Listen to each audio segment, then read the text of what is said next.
Welcome to Stepdad Success, turning the tide on the way stepdads are seen and show up in the world. We're a new breed of leaders raising leaders. Blood or no blood, we raise them as our own. We're connected, loving, and committed to leading them into the future. If you asked a normal dad, he'd say we're doing the impossible. He'd say, but they're not yours. How do you do it? Yet every day, stepdads around the world are forging the way. That's what we call Stepdad Success. We're leaders raising leaders. And these are our stories.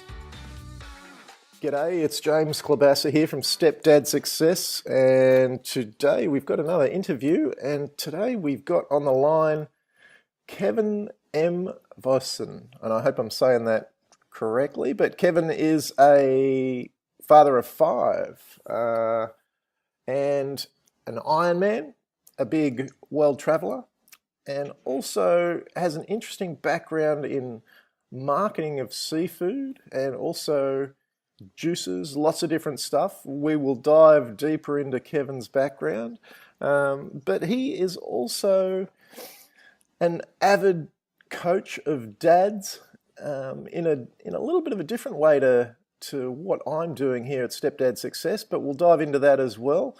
Kevin also speaks French and has spent a bit of time in France, and I'm interested to hear a bit more of that story. But let's dive in now.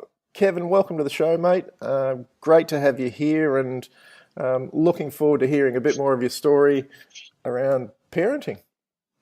Yeah, thanks. I'm excited to be here. It's Kevin Voisin, which makes no sense, Voisin. But it's Cajun French from South Louisiana, so very much impossible to look at and say correctly at the same time. I know. I apologise for that, mate, but yeah, I'm sure you probably get that fairly often. It's good. It's great because I always know when someone's a telemarketer right away. So, mate, as I said, welcome to the show. Awesome to have you here, and we've just met recently, at a convention that we're both involved with the Warrior movement. Maybe we can talk a little bit about that a little bit down the track. But first of all, just give me the brief history of kind of yourself and your family, and just where you're based, and just the basics there for us. Sure. Yeah. So I live in Houma, Louisiana, which is about an hour south of New Orleans. If you take your finger and put it on New Orleans, Louisiana, in the south of the U.S., and drag it all the way to the water, there's Houma, right on the Gulf Coast of the United States. Right. I've got 5 kids, so I have 3 from my first marriage. Then my wife has 1 child, Isabella, from her first marriage, and then we have Liam, who is our child together.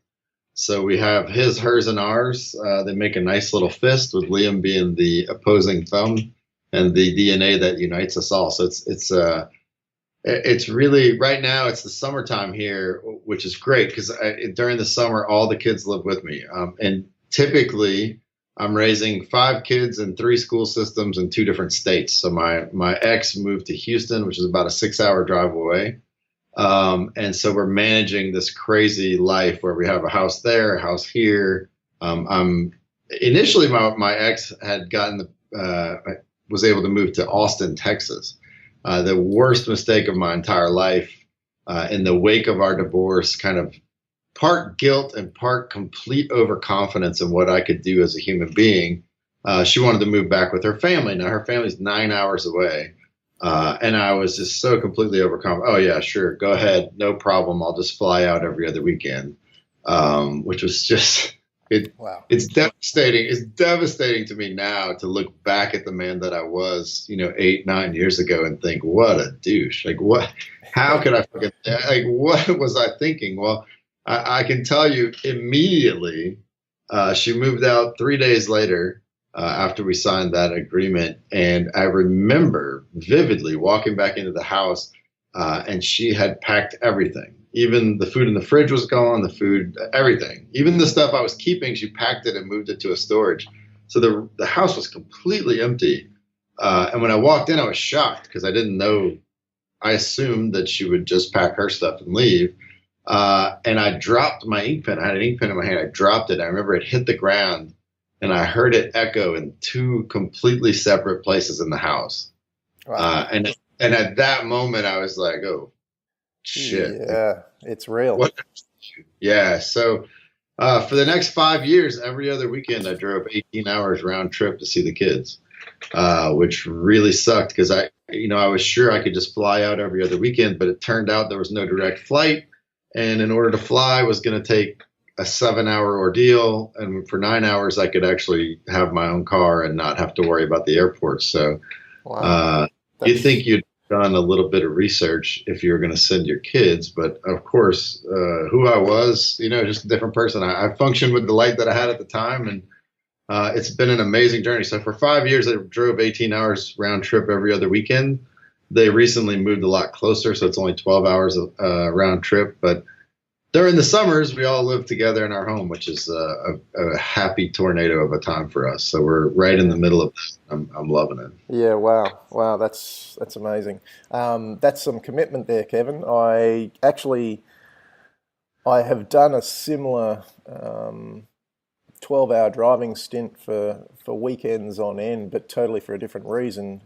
Back in my water skiing days, I had a friend living 6 hours away and would drive every weekend. For about 6 months I did that, so I can't imagine doing that for years on end. That's a massive commitment. Well, it was kind of like I realized really quickly that either I was going to hurt or they were not going to have a dad. Like I chose this. Like the horrible thing for them is they really made none of the choices, literally zero of the choices that led to the divorce or to their mother moving. They didn't make any of those choices. They just were along for the ride, which I think is the hard part about divorce for kids is there's so little choice. For me, I made all the mistakes. I made all of the choices. I made all of the decisions. So I just really quickly realized like either I was going to own up to these decisions or they were, and they were going to own up to it in the fact that they had no father, or at least that they had a father who chose not to show up, which I think is even worse. It's interesting your commitment in that situation, because a lot of dads would have just left that alone. And like it says something about you, even like right from the beginning, it says a lot about who you are as a man, and who you are as a father.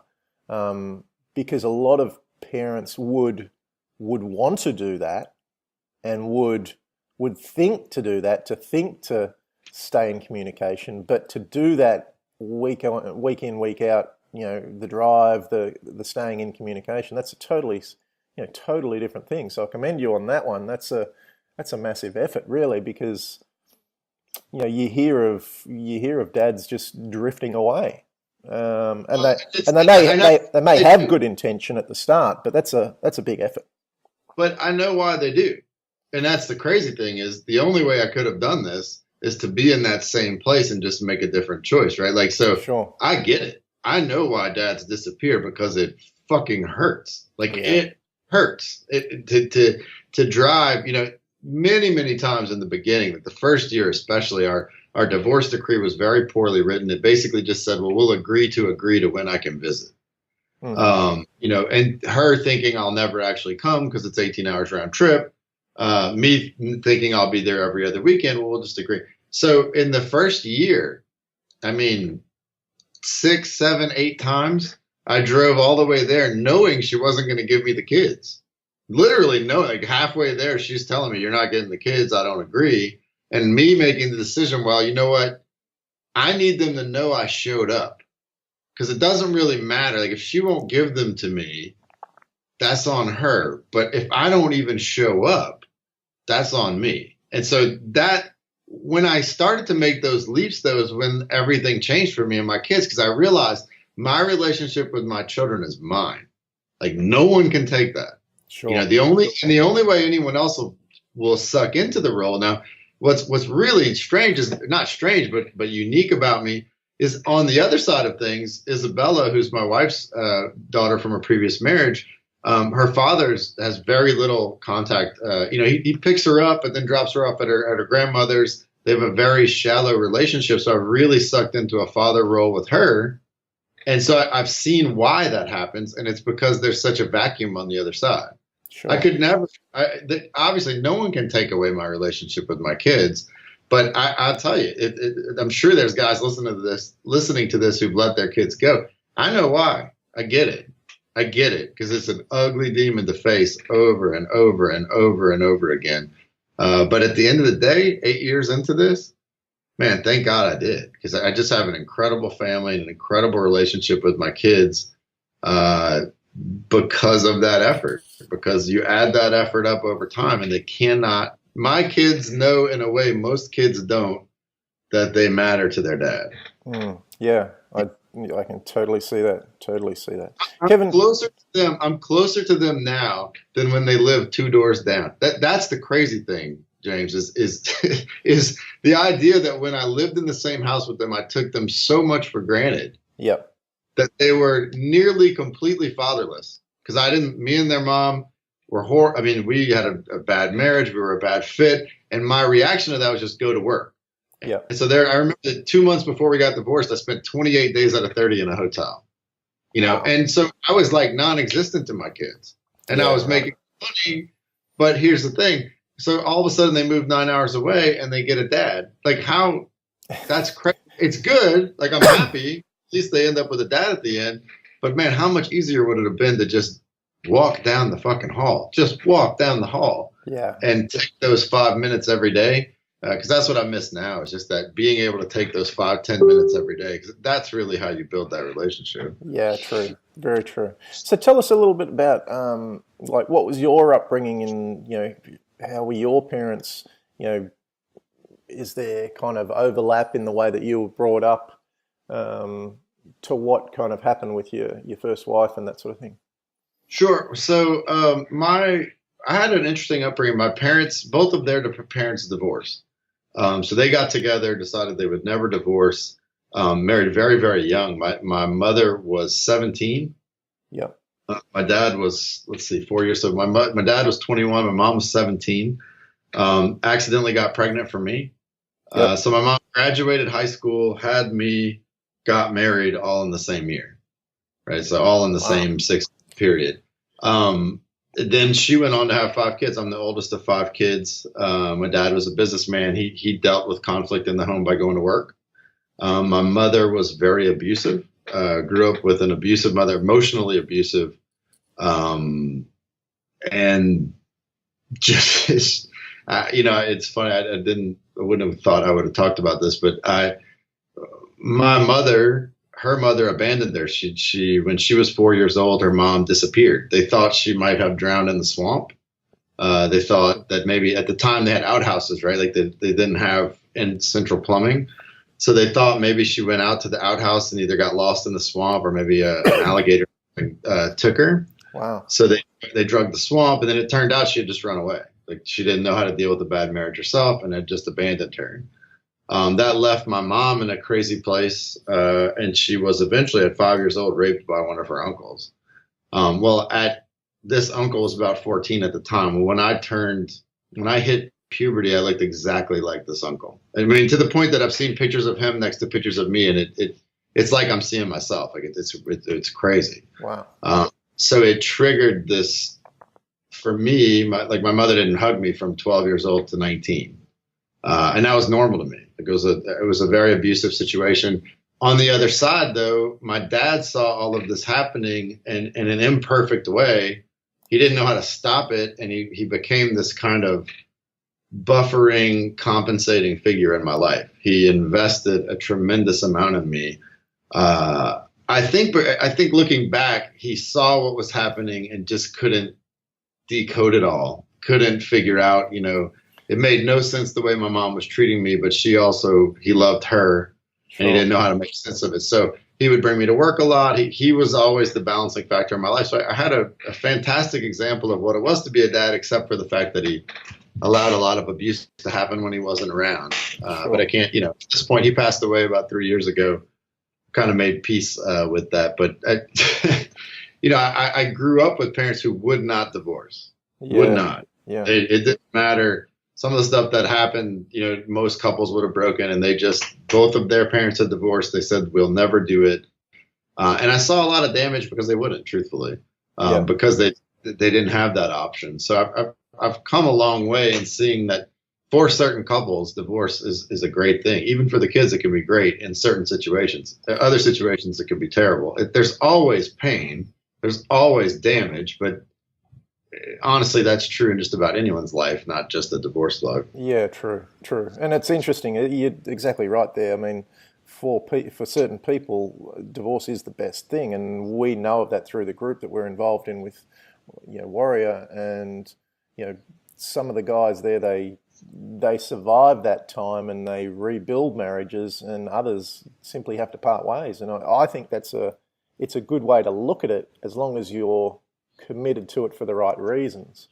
So yeah, you're exactly right there. Well, and it's funny because I have a history degree, so I never have actually worked in the history factory, but I do have a history degree, and one of the things I studied was the history of the family.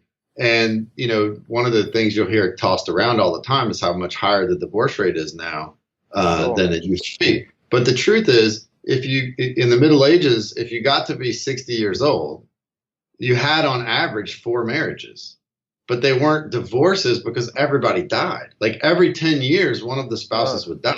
Right. So there wasn't really a need for divorce, because the harsh, painful truth of the times were, hey, within 10 years, somebody's dying anyway. A lot of marriages didn't last 5 years because first pregnancy, you would lose the child and the mother.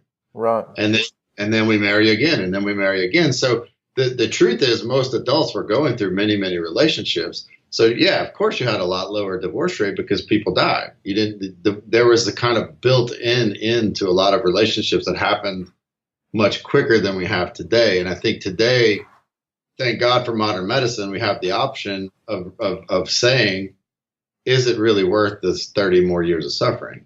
It's interesting because you don't really hear about that, but if you think back years ago, no one was. Well, you were lucky to live to 60. So exactly. we're living in good times and bad at the same. So moving forward, tell me about your current wife and meeting her, and how that all came about, and let's. So this is my wife now is literally the first hand I ever held in my life was my wife Whitney's hand. When I was 12 years old, someone asked me if I wanted to go on a church trip, and at 12 years old, this did not seem like a cool thing to me. But I had the foresight to say, well, who's going, right? And they said, well, look, there's 9 spots, and 8 of the spots are taken, and they ticked off the list of who was going, and it was all girls. And I was, I'd love to get. This is the last spot. Yeah, so 8-1. That's pretty good odds. I'll be gone for a week with 8 girls. This is church trip. Doesn't sound like a trip anymore. Sounds like an opportunity. Oh man, at the time I hated country music, right? So we end up in the back of the van, and there's Whitney. I'm smitten instantly, and she loves country music. So within 5 minutes, I'm singing country songs for the next week. As little boys do. Yeah, that's exactly right. So anyway, it didn't last. Here's a blast from the 80s. She moved, and when she moved, I didn't have her new phone number, and there was no other way to find her. So we had talked on the phone for a few months, and then that was it. And then 25 years later, we came back into contact. I was an elected official here locally, and so literally my face was up on billboards, and she saw that and added me to Facebook, and then we began talking. But the problem is, James, and full disclosure, is I was still married to Emily when we started talking. Both of us found ourselves in these really dead marriages. My marriage died about 8 years before we actually divorced, and she was in a similar situation not quite so long. But lacking integrity in who I was at that time, I just made some really stupid choices. Right. So we ended up cheating. We ended up cheating on our spouses together, and then coming clean with that, which ended our previous families. And then we continued in our relationship, and a couple of years later, we were married together. If all of the same situation presented itself today, like I've often thought, like, what would I do different? I wouldn't have chosen such a coward's path to go and hide and do what I needed to do. I would have really walked out of the thing. I would have been able to look at my children's mother and say, we both know this is dead, I'm gone. Yeah. But I literally did not have the strength or the sight to do that. I didn't have the integrity. I didn't have the integrity inside myself to do it. So it's become a very beautiful situation. So we have a very loving, caring family where everyone is integrated, but we have a lot of baggage, I call it coward's baggage, because I chose a coward's path. So even though today I'm a man who lives in integrity and is able to be completely honest, I got a lot of baggage from when I was a coward, and that baggage will last. My youngest daughter in the divorce is 10, so at least 8 more years I'll carry some of that baggage from all the travel and things. But I'm happy to do it because I've been able on the other side of that. I walked out of my divorce. I walked into my divorce and was very honest about what happened. There was no contention. Look, I cheated on her. I cheated with my wife today, Whitney. Yes, we cheated together, but this had been a state in my marriage for 10 years. This wasn't, let's be honest. It wasn't like it was the first time. Sure. This had just come 2 people who live together. I'm on the road and I cheat, and you do whatever it is you do at church. Yeah. I'm proud of that. I'm at all. But it is what it is. I have to own that that's who I was at that point in time. Yep. And I remember, because of all the hiding, I had become a really fragmented person. And when we got to court and the judge started asking me really pointed questions, something just clicked in me. And I was like, you know what? I'm not lying anymore. Like, I'm tired of being Kevin to my kids, Kevin to my wife, Kevin to my mistress, Kevin to my church, Kevin at work, Kevin on the road. There's like 13 or 14 of me. Yep. All different stories, all telling everybody what they want to hear. And I was like, you know what? Forget this. I'm telling the truth. So I told the whole truth through the thing, which, obviously at that point in time didn't get me any points from anybody. Sure. But I suddenly felt the self-worth I'd never had before. And I walked out of that courtroom into a coffee shop, and Whitney was there. She had to be there as a witness. We actually were witnesses to admit to our adultery together, because we had decided just to walk through this, openly once it was out. Yep. So she was there as a witness, and the judge. So we walked into a coffee shop, and I remember telling her, I said, you know what? Right now, there's only one Kevin from now on. There's just one me, and I think a lot of people aren't going to like who I really am, but I don't care anymore, right? Yeah. It was a big turning point in my life. It's really what's led me to the happiness and success that I've had. But initially, it was very tough on my kids, very tough on my family, because I had to just tell the truth, and I've been telling lies for so long that the truth hurt. I was going to ask, like, how do you think that's affected your kids? Like, I see that, looking from the outside, and it's easy to look from the outside. I'm sure it's not easy to experience that and go through it, but how do you think that affected your kids, and what was the feedback and kind of the reverb from all of that? It really, initially, it was super hard. So because I was pretending, right? I was pretending to be the church guy. I was pretending to be, and so they believed me, because what else would you do? I mean, this is who your dad is. This is what you see with your eyes. And so then when I start telling the truth and say, hey, look, this is who I really am, it rocks their world, as well it should, right? I mean, as well it should, because I've shown an example, and now I'm saying, hey, I was lying. So initially it was very, very tough. I will say it was very tough to keep telling them the truth, because the temptation is always just tell them what they want to hear. Dad, why don't you go to church? Why don't just come to church with us? Like, I'll go there for the weekend. We'll just come to church with us. And it would have been so easy just to do that, but it just really wasn't who I was. So I had to just keep fighting and say, no, look, that's not who I am anymore. Sure. And I don't have a problem with church. I left the Mormon Church. I served the Mormon mission in France. That's why I speak French. I had left the Mormon Church. Really, I have no problem with the Mormon Church. I just had come to a place where it stopped serving me, and I was ready to kind of go up and beyond and develop a more personal relationship without other people telling me how to deal with God. And that was tough, because I am leaving the religion I raised my children in, and they're like, hey, this is bad.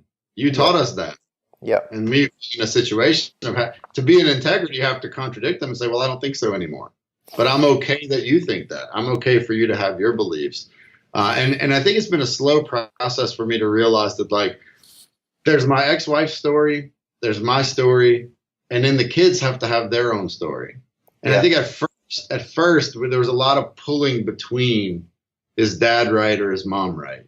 You know, and believe me, I had no high ground to stand on because I was admitting that I had made, you know, huge mistakes, including adultery. So initially I just took a lot of damage.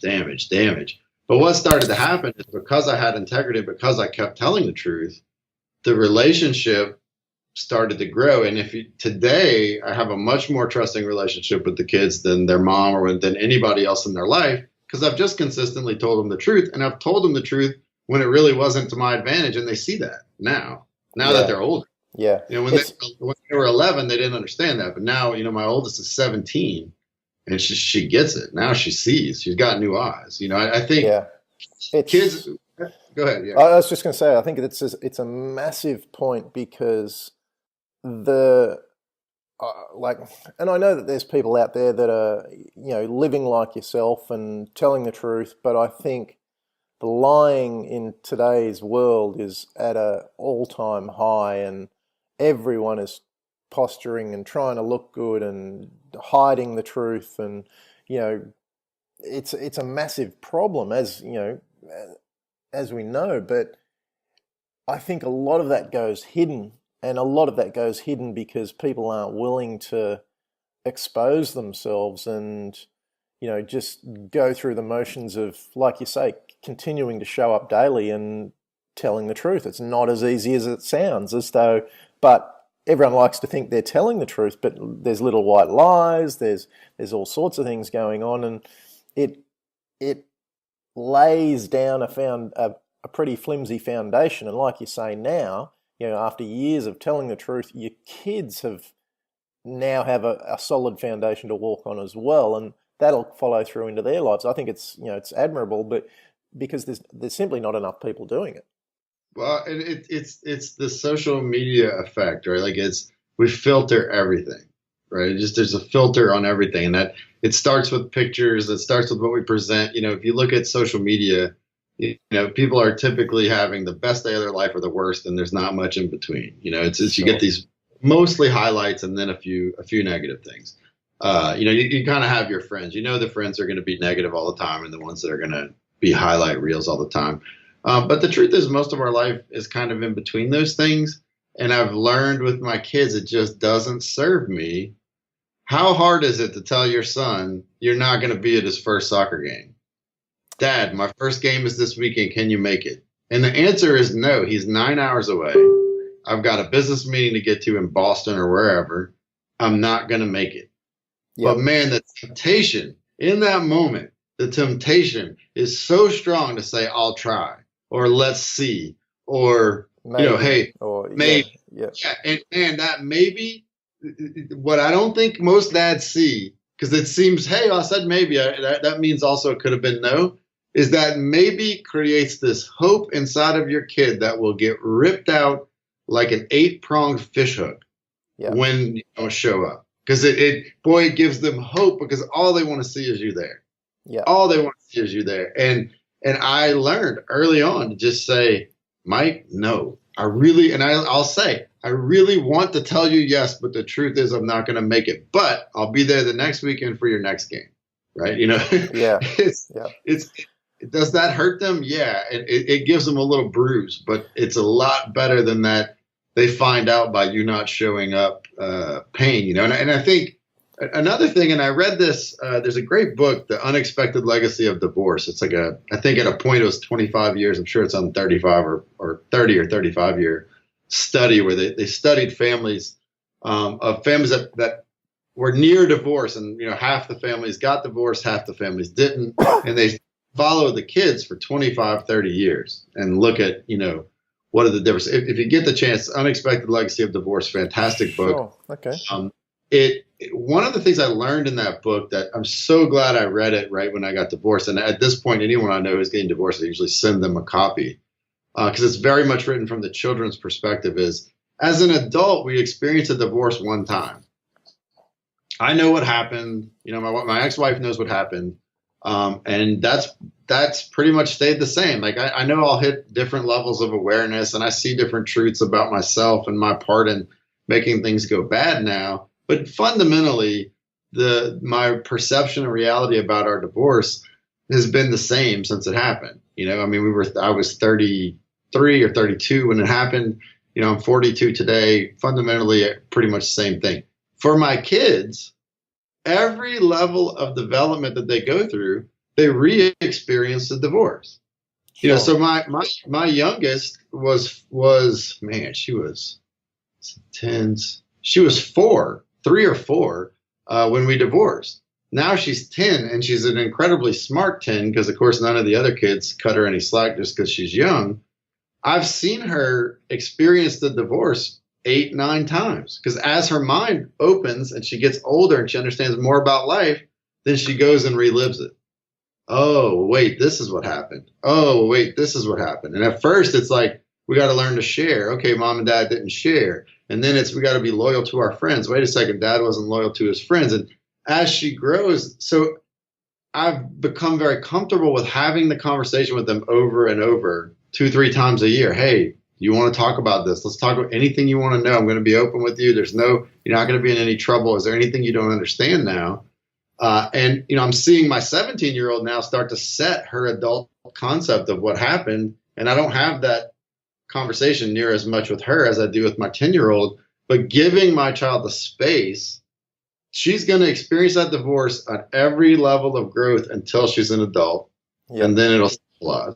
Yeah. And I've got to be willing to go experience it with her because really as an adult, and it happened 10 years ago, I'm tired of this. Yeah. I'm really tired of having to admit to doing the worst possible thing over and over and over and over. Sure. But it serves my daughter. And so I got to go there.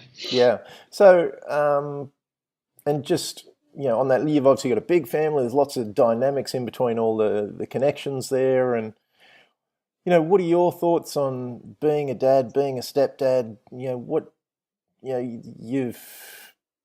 kind of, you've got the whole mix in there and you've got all the background stories.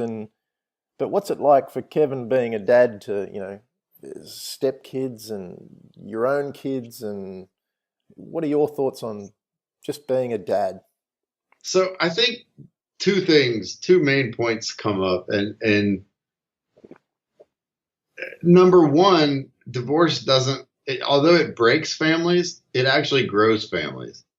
And number 2 is let me expound on number 1 first, because I'm stuck thinking there. The myth is that divorce breaks up families and then creates these little tiny units that drift. And I know that it can do that, right? Yeah. So I know that it can happen where there's a family that breaks up and the mother or father, and I've seen it on both sides, just disappears. So, okay, there's a fragmented family. The truth, though, my truth that I've seen is that we fragmented and then we blended. So actually, there is a tremendous amount of family. My kids have 5 different Christmases they have to try to get to, right? Because there's grandparents on both sides that have been divorced. So that, there are so many grandparents that want a piece of these kids. It's like they win the lottery every year, right? Yeah. I am married. This is crazy, but I am married to my wife's ex-husband in very many ways. Mm-hmm. In very many ways, my wife is married to my ex-wife. Why? Because every major event, even the little events that happen in my kid's life, I'm going to be there. Yeah. And guess who else is going to be there? Their mom, and as well she should. Yeah. And guess who else is going to be there? My wife and her husband. And so we are a family. Now, we may not have chosen, the step parents, but to my kids, that's their family. My son, I remember when he was like 10, he used to say, it's kind of like I have a backup mom and a backup dad. It was kind of like I have this backstop. And I was like, man, at first that triggered me. I was like, hey, wait a second. But it's true. It's interesting. In a recent interview, I was just saying, I've got youngest guy Che, and then he's 8, and next guy's Indy. They wish that we could all live together. It's like, I've just got this huge family and they're so excited about it and they actually love it.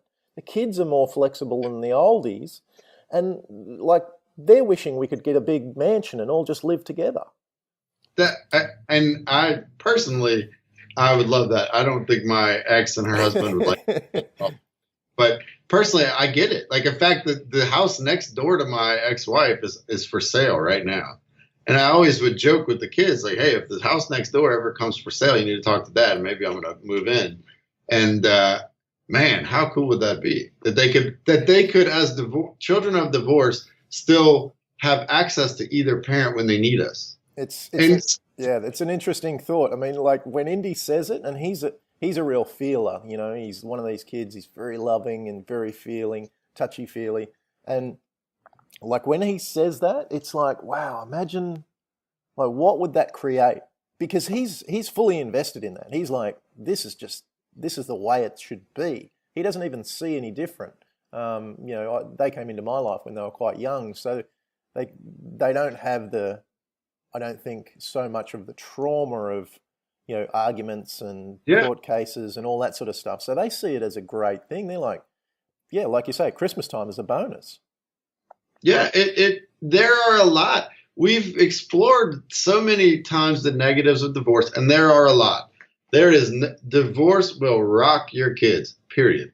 There will be pain and there will be damage. And as a father, you can decide, am I going to pile a bunch of tools and skills and love on the side of this pain and damage, or am I just going to walk away and let them deal with it themselves? That's your only choice. There's no choice that there will be pain. But guess what? Let me tell you a story so I told you my ex-wife moves 9 hours away. This was tough. I was not prepared. Like the man I am today, I don't even hesitate to drive the 18 hours round trip. Right? Like I wouldn't even think about it. Yeah, of course it's happening. But the man I was then was really fucking annoyed about this. Like, man, how can I do this? Right? Like, I don't know if I can do this. And I remember sitting in my father's office. So at the time we worked together, we owned a seafood company together. And I'm sitting in his office and I'm crying and I'm saying, you know, I'm trying to help them understand that I'm not the devil and I'm trying to help raise them, but I'm just so far away and I don't know that anything I say matters. And in the middle of me crying and pouring out my heart to my father that my kids are so far away that I'm not sure that I have the right influence, he just starts laughing. And I'm like, what, you know, my dad is a real feeling, loving guy. And he's just laughing at me. And I'm like, Dad, what is going on? He says, well, it's funny because you lived with me every day of your life. Well, your mother and I didn't divorce. He said, and I felt that way every day of your life. He's like, what you're describing is not what it's like to be a divorced dad. It's just what it's like to be a dad. You do everything you can.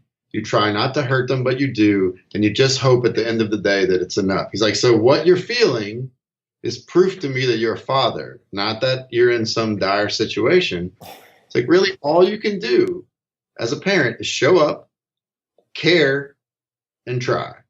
That's it. That's all. And lots of times you're not going to be enough. Lots of times we're not going to be enough. Other times we're going to be more than enough. But we just have to make sure, are we showing up? Are we caring enough to listen, caring enough to accept them on their own terms? And are we doing everything we know how? Because literally that's all we can do. If we live up to that standard, then we're great fathers. Yeah. You know, and if we don't, then you have to question whether you're a father at all. But the truth is, you know, divorce doesn't magically remove the problems of parenthood, which is how do you influence these kids of their own free will to do the right thing? I don't know. You know, we're all figuring it out. They're all individuals. If God himself hasn't figured it out, I don't expect that I'll be 100% effective at it. Give yourself some credit there, Kevin. Yeah, it's a tough one. I mean, it's, you know, and this is a common thread that comes up a lot in these discussions that, you know, where we need to actually, you know, obviously just try and do the best we can, but we actually need to be unattached to how things are going to turn out. Well, you can't,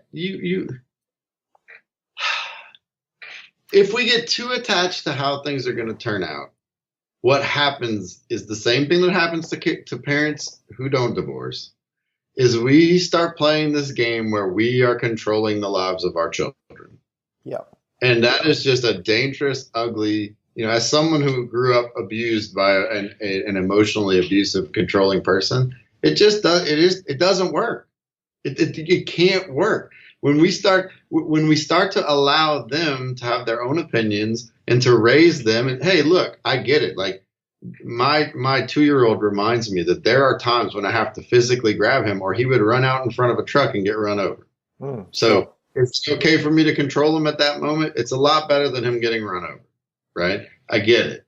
But in a lot of instances with divorce, it's more of an emotional thing. It's more of mom says you're bad, you say you're good, I'm confused. The most powerful words I learned to say to my children in the whole divorce thing are, I don't know. I don't know. I am 40 years old and I don't know the answer to that. And I get it that you're 8 and you want me to explain it, but I don't know how, because I don't know. It's hard. And I didn't say that for a long time. The first 4 or 5 years of my divorce, I always had an answer.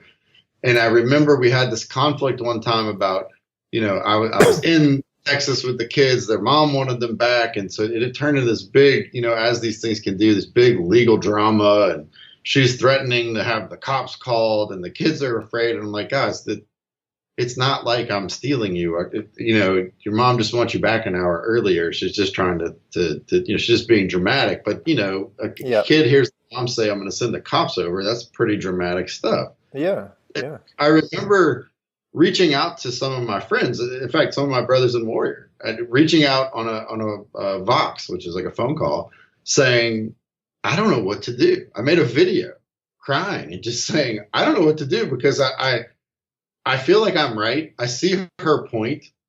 I don't know what the right thing is, but all I can tell is that the conflict is killing my kids. But if I back off, I lose parental rights.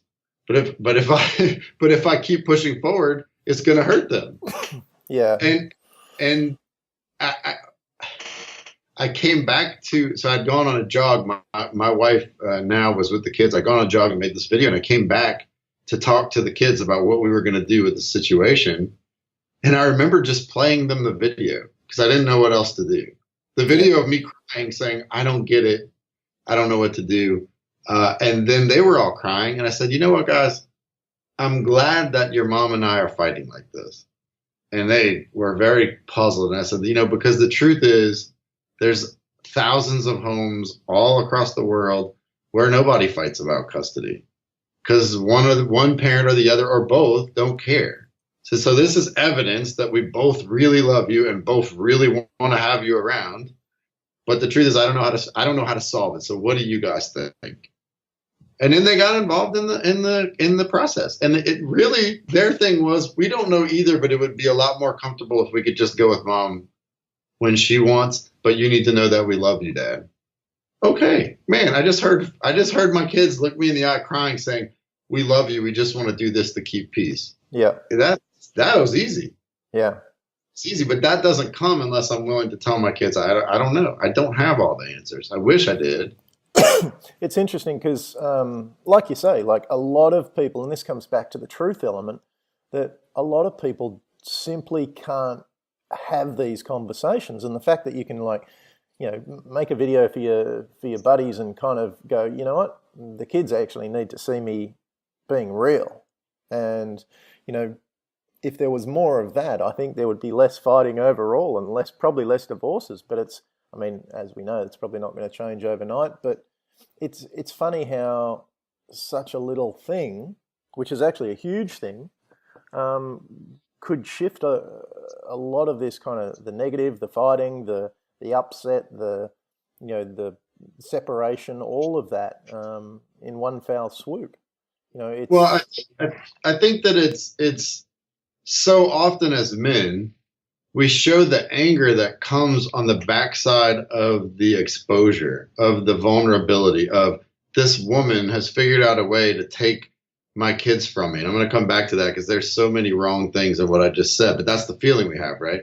Is, hey, this woman's going to take them. What is that feeling? That feeling is sick. That feeling is guilt and shame and knowing that I fucking signed that paper to let her have that power. I did that. I created this moment right now, 7 years after my divorce. where someone is threatening to have the cops come and take my kids, because she reads a piece of paper different than me. Yeah. I made an appointment to be there. I created this moment. And all that guilt and all that pain and all that shame hits me. And what's the next emotion I go to? Either I give up, right, which is these guys who fade away. And I would never make that choice, but I will never stand in judgment of those guys because I know the pain.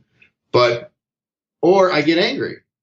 And what do the kids usually see? They don't see that moment of shame and pain and hurt and guilt and confusion. They just see the angry. And so that sends this message of mom wants us and dad's really angry about it.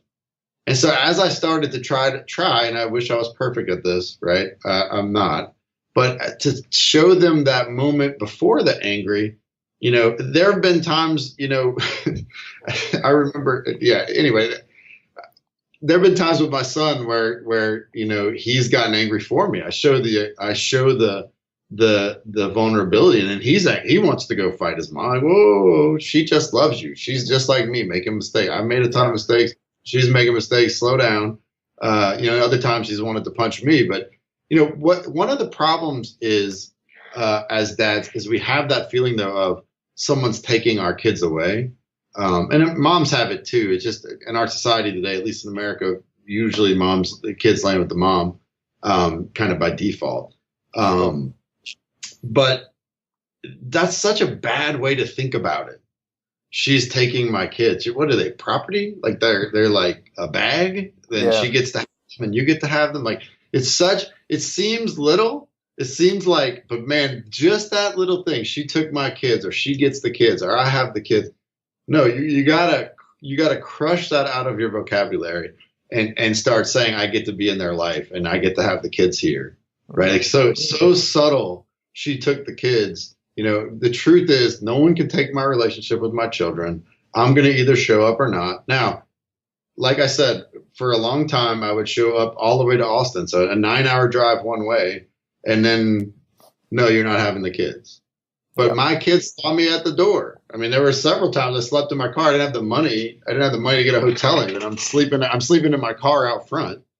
My kids saw me at the door. They saw me sleeping in the car. Eventually their grandmother brought them out one time, and she said, "You're making the effort. You need to see these kids."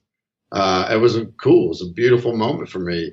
But again, that's me pushing into their lives. It's my privilege to be in their life. Nobody took them away. They are. They're still there. No one stole them. Yeah, if your kid is 9 hours away from you, they're still your kid. You're still their dad. Nothing has magically happened that you are no longer that person in their life.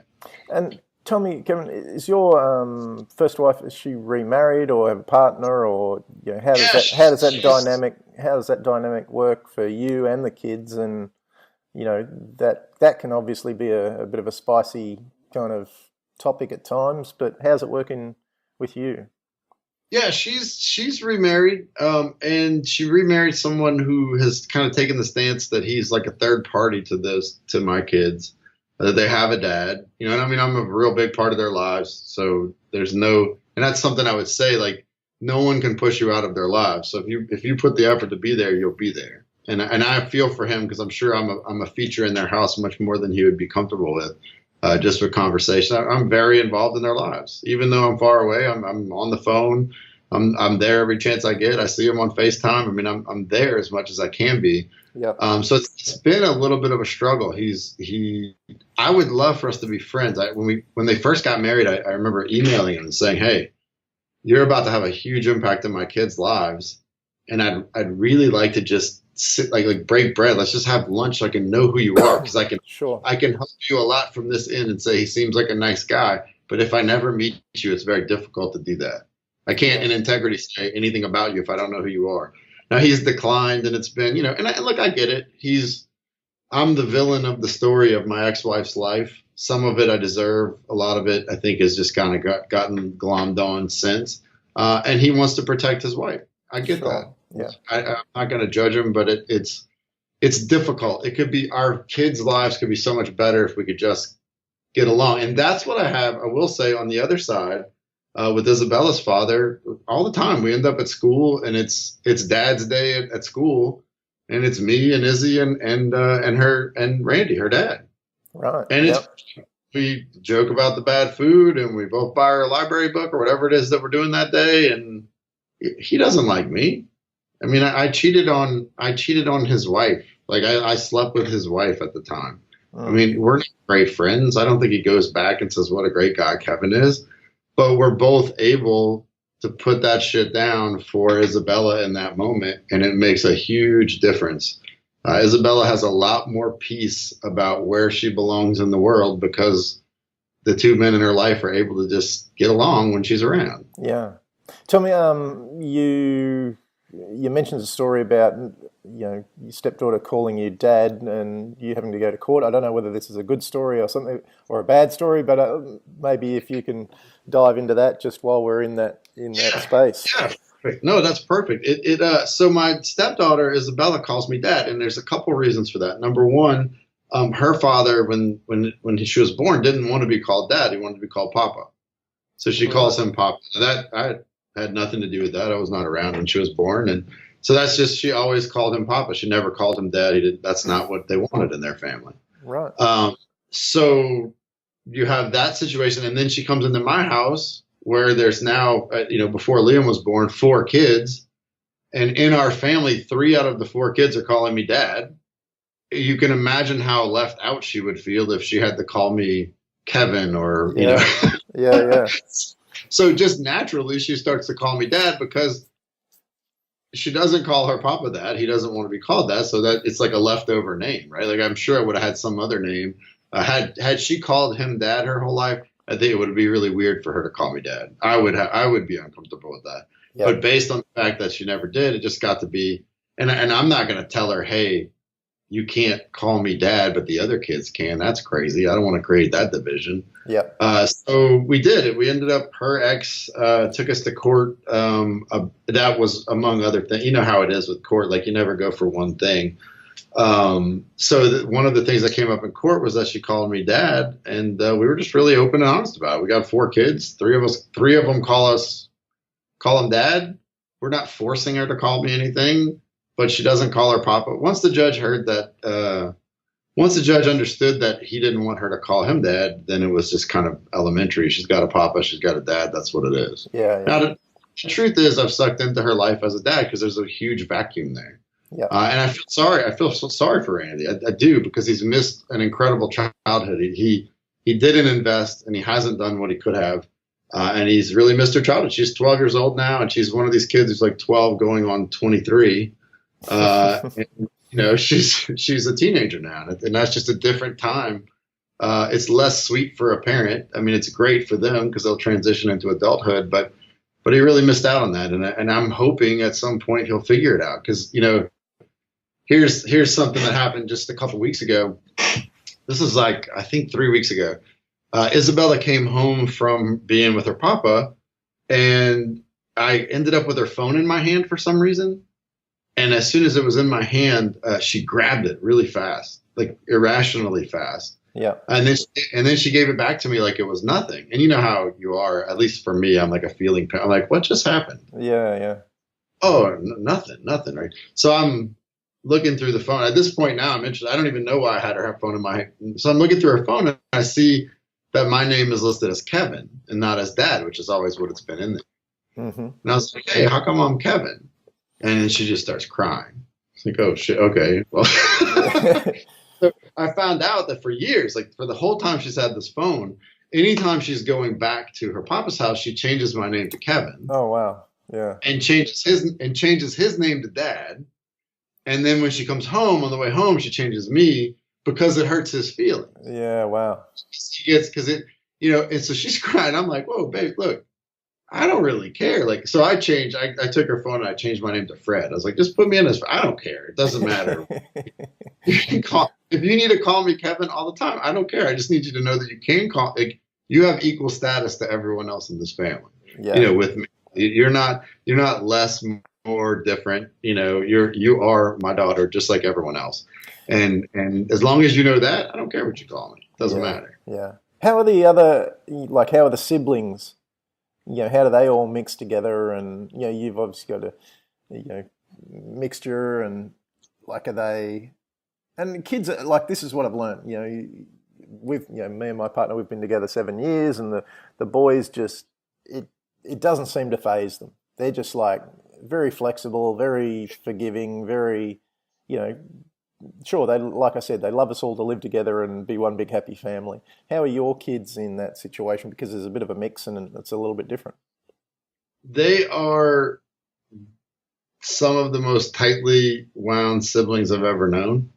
And I think part of it is because they come together every other week. So when I drive to Texas, once a month I bring Isabella and Whitney, and then once a month I just go by myself.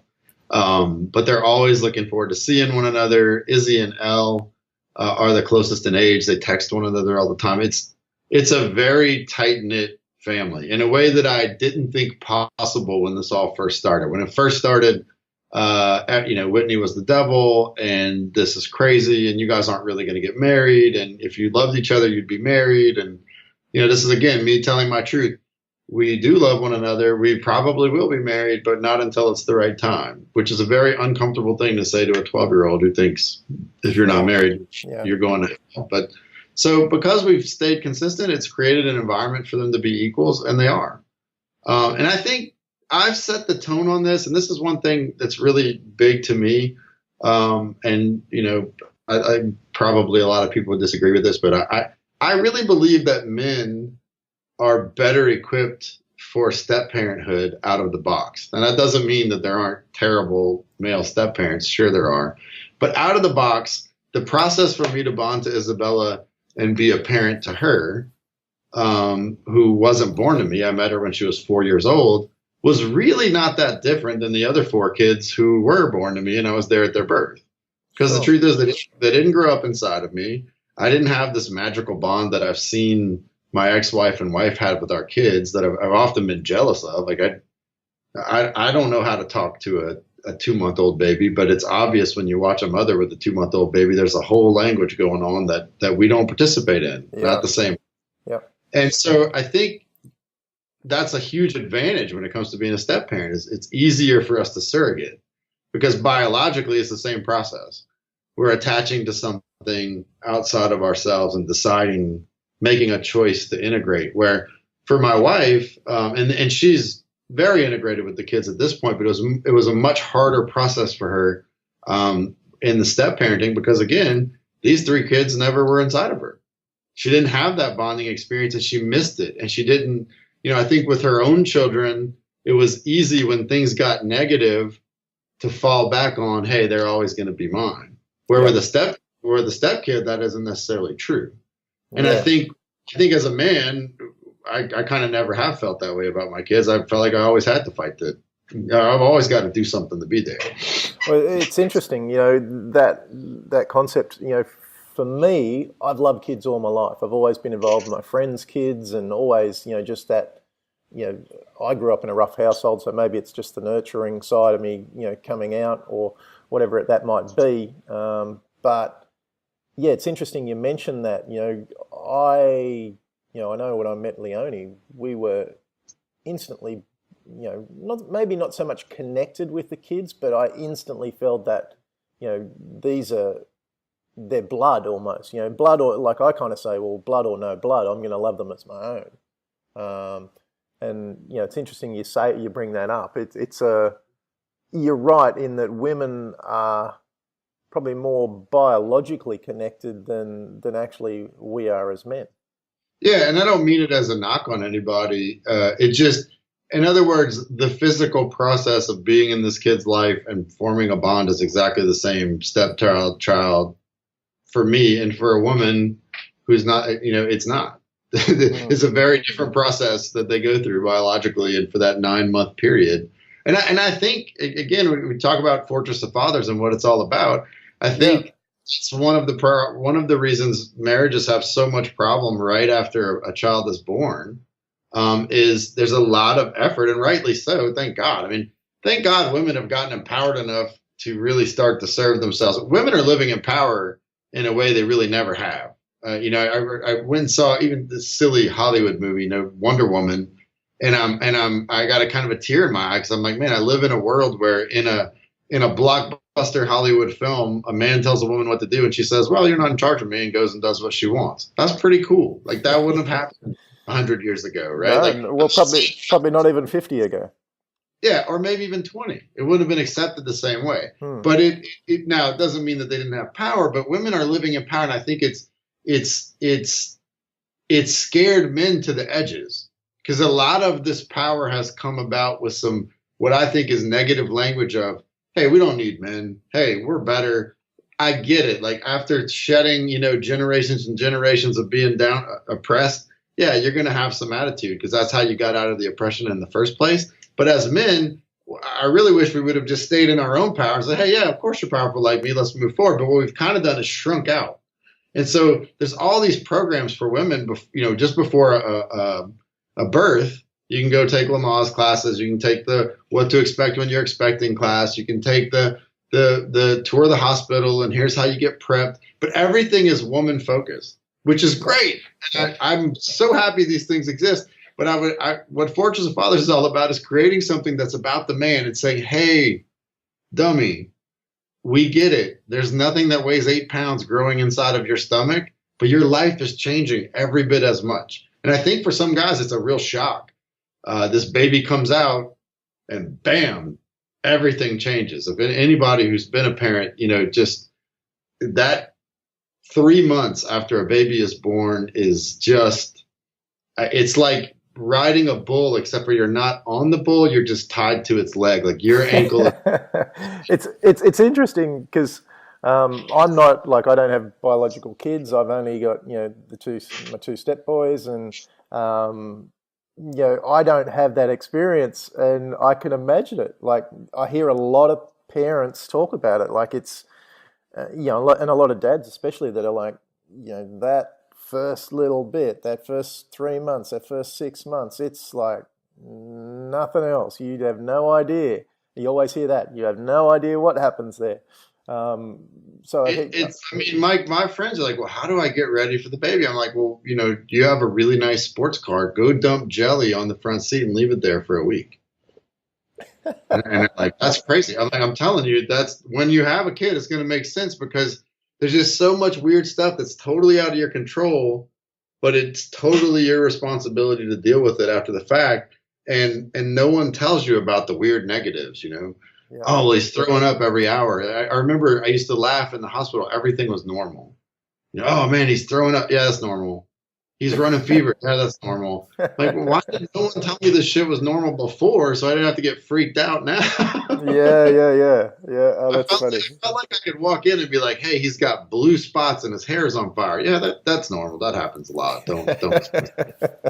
and so, Fortress of Fathers is all about helping guys make that transition to understanding that like things are changing, right? Like this is a big deal. And we need to support our women, but we also need to maintain our own power inside of that and understand, like, choose what it is to be a dad. And I think in that way, mothers have an advantage. They don't have a choice. The baby's inside of them. They can't run away. Like, that's different, right? Like the dad, we can run away. And we often do. Well, that's it. Most dads, they'll go and hide at work, and and they're coming home to this screaming blob of jelly, as you say, and it's like, well, I have no idea what to do. I'm out of here. Yeah, I'm gonna go make some more money because apparently that's where my value is. See ya. Yeah. And it's crazy, and it's funny is with Liam. So Liam's my youngest who I had with I had a little bit of skin in the game. So for Liam, I had a vasectomy in my first marriage and then got a vasectomy reversal so we could have a kid together. Because I just wanted to know what it would be like in a great situation, right? What could this be like? And I'll tell you, it's a world of different. It is a world of different. Having a child, so many people try to fix their marriages with children. Bad idea. Like the children will amplify happiness or they will amplify destructive behavior. Whatever your relationship is, it will be amplified with the kid. So with Liam, he's amplified a lot of happy. But what's interesting is there was a lot of uncomfortable times because I really got involved. I really wanted to help. Like I wanted to change diapers. And for Whitney, her family story is men are useless. Like they don't know how to do any of this stuff. So the woman just takes over. Yep. And it was like hard for me. I found myself in these weird conversations like, hey, I'm going to change his diaper. Like maybe I would do it wrong. Teach me how to do it right, because this is my son as much as it's yours. And I want to help. And then you're thinking in the back of your head, man, I have a woman who doesn't want me to change a diaper. Why am I fighting this? But the truth is, I'm his dad. Like, I need to do this. I need to push in. I need to find ways to make that happen. And it helps that bond work, and it just helps the whole thing flow. It's interesting. Like, there seems to be and then just with the dads that I'm talking to, that there seems to be this kind of resurgence of dads actually wanting to be dads and be involved. And I'm sure, there's still that element that are kind of like, okay, I'm off to work and I'll catch you at 7 o'clock, have my dinner ready. But there is a big part of, or a big kind of element in the community that are dads wanting to be fully involved, and that sort of stuff. I know even with my boys, like I was changing diapers and all that sort of stuff, and that was just normal to me. It was like, why wouldn't I be helping? Like I'm here too. But I'm gonna do the dishes even if I do them wrong. So maybe just teach me how to do them right, because even though you're telling me don't do this, you're doing it wrong. I'm gonna wake up tomorrow and do the dishes anyway. I mean, I've had this fight. Like, we're in a fight because I'm doing the dishes because I apparently, and I still do this. So Whitney, if you ever hear this, I'm sorry.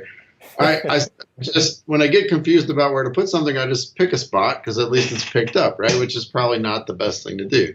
But that is an important battle for me to fight. It's an important, because the Industrial Revolution screwed us up on accident. It was, nobody intentionally chose this. But when we lived on the farm, it was cool for mom to work the house and dad to work the field. Because guess where the kids were? In the house and in the field as soon as they could. As soon as they could use a tool that mattered, they were also in the field. So even though we think of it as, dads, and also mom was out in the field too, let's be honest. Yeah. But kids moved with the work. So it was a more equal thing. But then an Industrial Revolution happens and they're like, hey, dad, come to the factory, you make a lot more money, you guys will be better off. And that's true. Only problem is now dad's gone. Yeah. And by the time he gets home, he's totally flattened. And so there was this ugly trade that I think got made. Was the family better off? Physically, monetarily, yeah. It was a good trade. A lot less people starved. A lot less people lived on the brink. Emotionally, for a father in your life, was it a good trade? No, there was a lot of unintended consequences to that I think now we just have to unravel. Yeah, and I think there's a lot of people that don't know, like don't understand that whole conversation of, where you're going with that. And, it's bigger. It's a bigger problem than what is seen on the surface as well. Yeah, I mean, you just have guys like I look at guys who willfully walk away from their kids. Like they have a divorce, or not even a divorce. I mean, they just get someone pregnant and then kind of run away for financial reasons. Like, God have mercy. I think about, like, I always think about my kids. Like, one day I'm going to be having a conversation with my kid and they're going to be 30 and I'm going to be 60. And I'm going to be 60 years old telling my 30-year-old kid that I just couldn't afford to be their dad. And I don't want to have that conversation. Like, that is so indefensible. Because let me tell you, I have all 5 kids now. I couldn't tell you how I afford them right now. But if you're a dad, you figure it out. Yeah, that's an interesting point, because I always see, and I live fairly comfortably. I'm not super rich or anything. Like, I'm just comfortable, and I always look at kids you see people that are less fortunate, or you see people in other countries that live with absolutely nothing. And then you hear dads and whatever, and they're like, I don't know how we're going to afford it. And it's like, well, you're just going to survive. It's like, if that's your major concern in life, you're living a pretty miserable life. Oh, children have literally the worst ROI of any investment on the if you don't count the intangible emotional love that comes, when you do count the intangible emotional love, they have the best ROI. Exactly. There's no amount of investment. But if you want to look at kids from a financial perspective, God bless you. It's not going to work out well. Yeah. Look, I know we've been going a little while now, Kevin, so I will start to wrap this up, mate. But I just wanted to say a big thanks just for sharing what you've shared today, and just jumping on with us. It's I'm sure we'll get some great feedback from this episode. And I just wanted to ask kind of one last thing, do you have any parting words? Do you have any final tip for stepfathers out there? I know our conversation has been really around parenting today, which is great, actually. But, do you have any parting words, final tips, magic insight for the stepdads and for the parents out there? I mean, I think the number one thing is no one can take your relationship with your children or stepchildren from you. It's yours. You have a relationship that exists between you that you shape with them. And you're both participants and you both shape it. But no matter how ugly or mean or nasty someone else is, or how misunderstood or beleaguered people on the outside may make you feel, it doesn't really matter. At the end of the day, you're there and you have this relationship. The question is not, can someone destroy that relationship? No, the question is, will you allow a relationship to be destroyed or not? And it's really that simple. It's really just a decision. And I hope if anything can be heard and if anything can be learned from me is that being a good dad isn't enough. Because our definition of good dad, I remember Mark Twain talking about the definition of gentleman. At one point, a gentleman was someone who lived by a certain code, and then it was just someone who owned land, and then it was just anybody. And it became to mean nothing. And I see that with the words "good dad" right now. Like, he's a good dad, which the standard in general is so low for being a good dad. It pretty much means you're alive and you had a kid and you might have seen him once. Yeah. And I think we've got to transcend that and just be a dad who showed up. Be a great dad. Be someone who had an impact on the lives of your children. And stepchildren are no different. Like, you belong. Like, do my kid's stepdad, does he trigger the hell out of me? Sure. Does he have a place in their life? Absolutely. He's part of my family. He is part of my family. Being a great dad means I've got to accept the whole family that my kids live in, not just the family I want to pretend is the only one that exists. Mate, I can't agree more, and I think that is just such a valuable point to bring up. It's mate, I just want to say it's been a pleasure, Kevin. Really appreciate you coming on, and look, I hope we catch up again in person sooner rather than later. Thanks again, and we'll leave it there. But mate, great to have you on, and really appreciate you sharing everything with us today. Thank you much. I appreciate the opportunity, and I appreciate what you're doing. Would you like to learn more about how stepdads across the globe are joining forces in raising the next generation of leaders?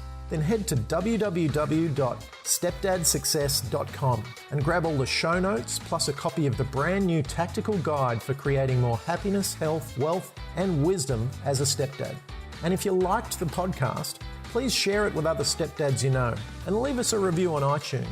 Again, that's www.stepdadsuccess.com for all the show notes and tactical guide. Come and join the new breed of stepdads, the growing group of leaders raising leaders.